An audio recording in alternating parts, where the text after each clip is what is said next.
who is surprised is part of this problem right now, including members of the media who ask, hey, Beto, do you think the president is racist? Well, Jesus Christ, of course he's racist.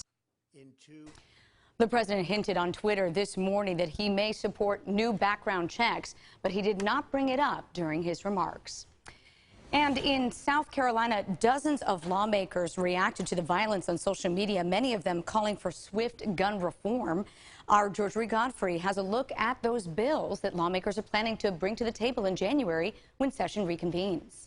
Whenever there are senseless tragedies like the shootings in Texas and Ohio, congressional lawmakers start conversations about stricter gun laws. And here at the state level, South Carolina lawmakers are having the same conversations.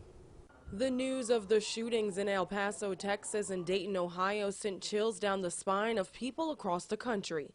It was a reminder why, after the Emmanuel shooting, that I no longer can pray with my eyes closed.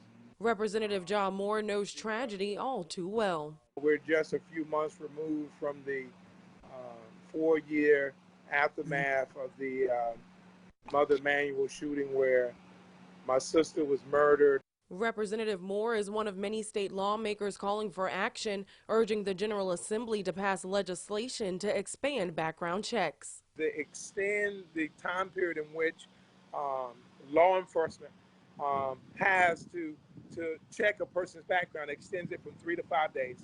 The mass shootings have also renewed conversations about passing a hate crime law in the state. South Carolina is one of just a few states that do not have any hate crime laws in the books. I am under no illusions that a legislation or bill or a law will prevent anything, but I am convinced that it could. Several bills have been filed in the past and are slated to be filed for this upcoming session that limit access to certain firearms and firearm accessories. These weapons, they're just engineered and designed for the sole purpose of killing as many people as efficiently as possible at war. These tragedies also prompt lawmakers to revisit bills that would expand access to firearms like constitutional carry. In Columbia, George Godfrey, 7 News. And lawmakers can start pre-filing bills near the end of November, beginning of December. At least 2 lawmakers have sent in requests to the governor to call an executive session to get some kind of gun control measures passed before they return to the State House in January.